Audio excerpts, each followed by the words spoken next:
Pharma warrior channel पर आप सब लोग का स्वागत है। आज हम बात करने वाले हैं एम्स में जो फार्मासिस्ट का वैकेंसी निकला है, जो कि एक स्टोर कीपर का पोजीशन पर है और फार्मासिस्ट ग्रेड पर है। तो उसके बारे में डिटेल्स में बात करने वाले हैं। उसके साथ साथ दिखाएंगे कैसे आपको यहाँ पर अप्लाई करना है। तो चलिए शुरू करते हैं आज का वीडियो। आज का वीडियो शुरू करने के लिए हम लोग आ चुके हैं www.aims.exam.ac.in पर। उसके बाद चले जाएंगे रिक्वायरमेंट सेक्शन पर, जो कि पहले वाला में दिखाई देगा आपको requirement group a non faculty का पोस्ट। उसमें से फर्स्ट वाला ऑप्शन को आपको चूज कर लेना है, जिसमें group B and group C का पोस्ट देखने को मिलेगा। तो चलिए उसको क्लिक करने के बाद यहाँ पर आपको सारा कुछ मिल जाएगा, जैसे कि होम नोटिफिकेशन का डिटेल्स, एडवर्टाइजमेंट का डिटेल्स, इंट्रोडक्शन, कैसे यहाँ पर अप्लाई करना है, कैसे आपको इमेज अपलोड करना है, सब कुछ मिल जाएगा। तो हम लोग एडवर्टाइजमेंट में क्लिक करके पहले हम लोग को एडवर्टाइजमेंट के बारे में डिटेल्स में बात बता देते हैं, जहाँ पर आपको दिखाई देगा कि यहाँ पर जो पोस्ट है वो ग्रुप ए, ग्रुप बी और ग्रुप सी का पोस्ट है, जहाँ पर फार्मासिस्ट का भी बहुत सारा पोस्ट आपको यहाँ पर देखने को मिलेगा। जैसे कि आपको पहले स्टोर कीपर का पोस्ट को देखने को मिलेगा, जो कि डिप्लोमा करने पर ही आप इसमें अप्लाई कर सकते हैं। तो चलिए फर्स्ट आ जाते हैं स्टोर कीपर का पोस्ट पर, जो कि 6 नंबर पेज पर आपको दिखाई देगा, जहाँ पर आप देख पाएंगे कि यहाँ पर 6 पे लेवल्स का सैलरी आपको दिया जा रहा है, जहाँ पर आपको डिप्लोमा इन फार्मेसी होने पर ही आप इसमें अप्लाई कर सकते हैं। उसके साथ साथ आपको डिजायरेबल जो क्वालिफिकेशन की जरूरत है वो कि एक्सपीरियंस होना चाहिए, कोई भी sorting, distribution, drug and the store of the hospital और a oil establishment pharmaceutical concern पर। तो डिजायरेबल जो क्वालिफिकेशन है वो होने पर आपको जो यहाँ पर पाने का चांस है वो बढ़ जाएगा। तो चलिए डिप्लोमा इन फार्मेसी होने पर ही आप इसमें अप्लाई कर सकते हैं। इसके लिए आपको एक कैटेगरी फार्मासिस्ट होना चाहिए और हॉस्पिटल फार्मासिस्ट के अंदर 3 इयर्स का मिनिमम एक्सपीरियंस होना चाहिए, कोई भी आपको एस्टेब्लिशमेंट फार्मास्यूटिकल कंसर्न पर, तब भी आप इसमें अप्लाई कर सकते हैं। इसमें जो हाइस्ट एज लिमिट का बात बोला गया है वो है 30 इयर्स, और इसमें जो टोटल जो वैकेंसी है वो है 5 वैकेंसी, जो कि अनरिजर्व कैटेगरी के अंदर आपको 3 वैकेंसी, ओबीसी के अंदर 1 वैकेंसी, ईडब्ल्यूएस कैटेगरी के अंदर 1 वैकेंसी। चलिए नेक्स्ट जो वैकेंसी है वो है स्टोर कीपर जनरल का वैकेंसी, जहां पर आपको लेवल 6 का पे स्केल मिल जाएगा, जहां पर बैचलर डिग्री होने पर ही अब इसमें अप्लाई कर सकते हैं। इसके लिए 2 इयर्स का handling store and the accounts in A store of A concern public and the reputed private sector company. तो आपको कोई भी प्राइवेट सेक्टर कंपनी के अंदर आपको 2 इयर्स का एक्सपीरियंस होता है कीपिंग द ड्रग रिलेटेड, तो आप इसमें जरूर अप्लाई कर सकते हैं। इसमें आपको हाइस्ट जो एज लिमिट है वो है 30 एज लिमिट मिल जाएगा, जहाँ पर आपको 3 अनरिजर्व कैटेगरी के अंदर आपको इस वैकेंसी देखने को मिल जाएगा, जहाँ पर आपको जो एग्जाम होगा वो CBT बेस्ड एग्जाम होने वाला है। तो चलिए नेक्स्ट जो वैकेंसी के बारे में बात करने वाले हैं वो है फार्मासिस्ट ग्रेड 2 का वैकेंसी, जहाँ पर आपको लेवल 5 का पे स्केल मिल जाएगा, जहाँ पर आपको डिप्लोमा इन फार्मेसी होने पर ही अब इसमें अप्लाई कर सकते हैं। जिसके लिए आपको रजिस्टर्ड फार्मासिस्ट होना चाहिए, 1948 का जो फार्मेसी एक्ट होता है उसके अंदर। Application holding the higher degree can be preferable, means आपको यहाँ पर बी फार्मा और एम फार्मा रहने पर भी आप इसमें अप्लाई कर सकते हैं। तो यहाँ पर हायर डिग्री रहेगा उसको प्रेफरेबल दिया जाएगा। तो यहाँ पर डिप्लोमा इन फार्मेसी होने के साथ साथ आपको एक्सपीरियंस भी होना चाहिए कोई भी डिस्पेंसिंग और स्टोरेज के अंदर, जो कि एक रेपुटेटेड हॉस्पिटल के और कोई भी इंस्टीट्यूशन के अंदर जो कि ड्रग रिलेटेड काम करता हो और ड्रग स्टोर होता हो, तो उसमें आपको काम करने का एक्सपीरियंस होना चाहिए, जिसमें आप 30 इयर्स तक अप्लाई कर सकते हैं, जहाँ पर आपको एक अनरिजर्व का पोस्ट देखने को मिल जाएगा। तो यहाँ पर जो सिलेक्शन का मोड है वो CBT बेस्ड एग्जाम होने के बाद ही आप इसमें सिलेक्ट हो पाएंगे। तो चलिए अब जनरल जो इंस्ट्रक्शन दिया गया है उसके बारे में बात कर लेते हैं। तो यहाँ पर जो मेन जो जनरल इंस्ट्रक्शन दिया गया है वो कि अब यहाँ पर जो ऑनलाइन अप्लाई करने वाला है वो उसका डेट है 24 अप्रैल से स्टार्ट होकर 13 मई तक 5 बजे के अंदर आपको इसमें अप्लाई कर लेना है। कोई भी प्रोसेस को आपको नहीं छोड़ना है, सारे जो चीज़ यहाँ पर बोला गया है सब कुछ आपको फिलअप कर लेना है 13 मई के अंदर।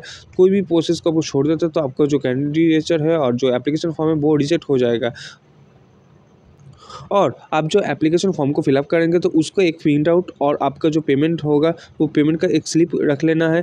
फ्यूचर जब डॉक्यूमेंट्स वेरिफिकेशन होगा उस टाइम पर आपको उसी को लेके जाना है। तो डॉक्यूमेंट्स वेरिफिकेशन टाइम पर आपको क्या क्या लेना पड़ेगा उसके बारे में बता देते हैं। आपको proof of the date of birth का सर्टिफिकेट लेना है, उसके साथ साथ आपको वैलिड कास्ट सर्टिफिकेट लेना है, उसके साथ EW सर्टिफिकेट होगा तो EW सर्टिफिकेट, और caste certificate of the age relaxation का कोई बात है जैसे कि SC ST का जो बात होता है उसका सर्टिफिकेट, डिग्री और मास्टर डिग्री, जैसे कि बी फार्मा डी फार्मा का सर्टिफिकेट, कोई कहाँ पर एक्सपीरियंस है एक्सपीरियंस का सर्टिफिकेट, उसके बाद पीएचडी होता है तो पीएचडी का सर्टिफिकेट, जो हायर क्वालिफिकेशन होता है उसका सर्टिफिकेट। तो पीएचडी सर्टिफिकेट होने के बाद आपको इस तरह आपको फॉलो करना है। इस तरह का बहुत सारा आपको यहाँ पर इंस्ट्रक्शन दिया गया है, जिसको आपको अच्छे तरीके से पढ़ लेना है, उसके बाद ही आप इसमें अप्लाई कीजिए, तो आपको यहाँ पर सारा कुछ क्लियर हो जाएगा। तो यहाँ पर जो एप्लीकेशन फीस डिसाइड किया गया है वो है जनरल एंड ओबीसी कैंडिडेट के लिए 3000 रुपीज़, एससी कैंडिडेट के लिए 2400 मतलब 2400, और जो फिजिकल वीकर है मतलब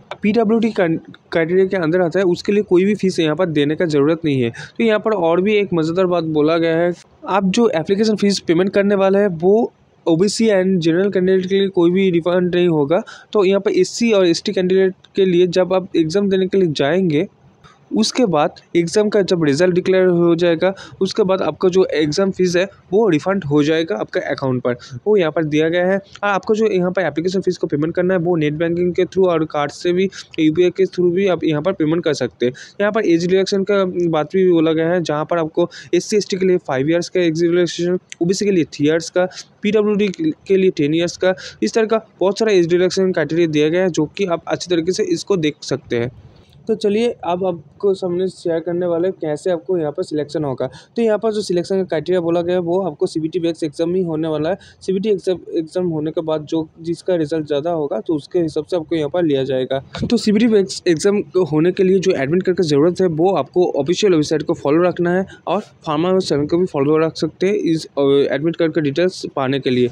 तो चलिए नेक्स्ट बात कर लेते हैं डॉक्यूमेंट्स वेरिफिकेशन के टाइम पर जो एनओसी सर्टिफिकेट आपको सबमिट करना है उसके बारे में। तो यहाँ पर एनओसी सर्टिफिकेट सबमिट करने के लिए आपको जो भी स्टेट, सेंट्रल और गवर्नमेंट और पब्लिक सेक्टर इंस्टीट्यूट पर आप काम करते हो उससे एनओसी सर्टिफिकेट लेना पड़ेगा, उसके बाद ही आप इसमें डॉक्यूमेंट्स वेरिफिकेशन को कर सकते हैं। और यहाँ पर और भी बताया गया है कि अब जो इन्फॉर्मेशन आप यहाँ पर देने वाले हो वो सब कुछ सही होना चाहिए, और कोई भी आपको मार्कशीट और कोई भी सर्टिफिकेट को कैनवासिंग होता है तो आपको जो क्वालिफिकेशन है, जो आपका कैंडिडेट है, वो आपको डिस्क्वालीफाई कर दिया जाएगा, मतलब कैंसिल कर दिया जाएगा। तो यहाँ पर कैसे अप्लाई करना है, तो अप्लाई करने के लिए हम लोग फिर से आ चुके हैं होम पेज पर, जहाँ पर आपको पूरा डिटेल्स दिखाएंगे तो कैसे आपको यहाँ पर अप्लाई करना है। जहाँ पर आप बार साइड में देख सकते हैं यहाँ पर एडवर्टाइजमेंट डिटेल्स, नोटिफिकेशन का डिटेल्स, इंट्रोडक्शन का डिटेल्स, अपलोड कैसे इमेज का अपलोड करना है, सब कुछ आपको यहाँ पर देखने को मिल जाएगा।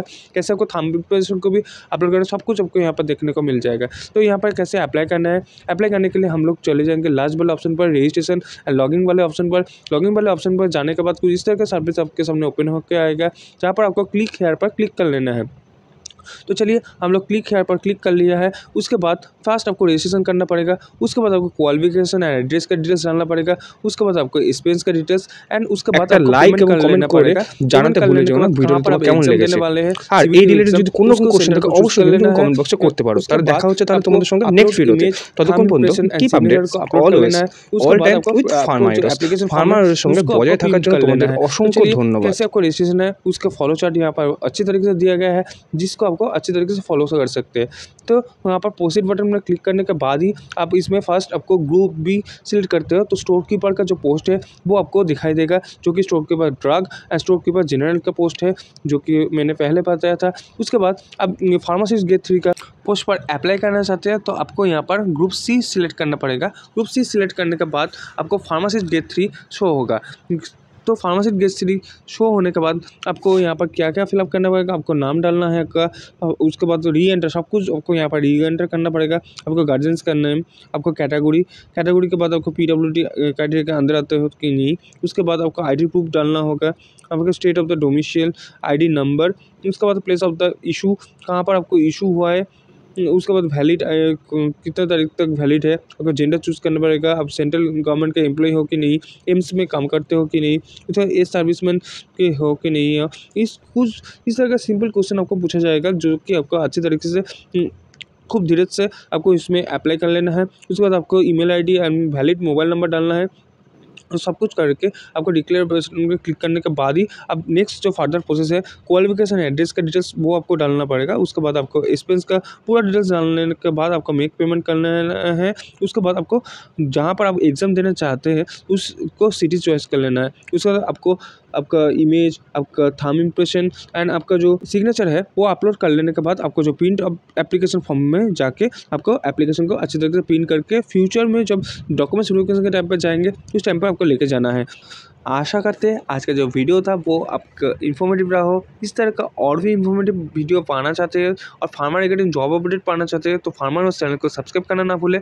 और इस नोटिफिकेशन डिटेल्स को डायरेक्टली पाना चाहते हैं तो हमारा जो टेलीग्राम ग्रुप है उस टेलीग्राम ग्रुप को ज्वाइन कर लीजिए। और जिसका टेलीग्राम नहीं है उसके लिए व्हाट्सएप ग्रुप भी है, अब उसमें भी ज्वाइन करके इस नोटिफिकेशन डिटेल्स को डायरेक्टली पा सकते हैं। आज के लिए वीडियो इतना तक ही, मुलाकात होगा नेक्स्ट वीडियो में। तब तक keep updates always all time with pharma heroes. Pharma के साथ बने रहने के लिए अश्विन का धन्यवाद।